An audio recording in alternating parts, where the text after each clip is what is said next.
සුබ දවසක් යාළුවනේ.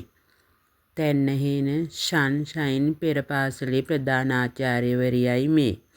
එතුමිය මගෙන් මිලදීගත් මේ සාරිය අද සතුටින් ඇය ඇඳගෙන යනවා. ඉතින් යාළුවනේ අපරිමිත දරු සෙනෙහසින් දරුවන්ට උගන්වන ඇය සුවහසක් හද කුසුම් බඹලොවින් නෙලාගෙන මහා බඹුන් තව මවක් මෙව්වා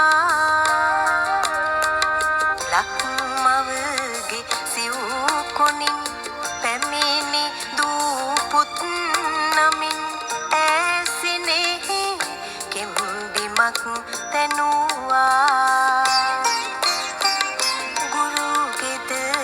අපට සිටි අම්මා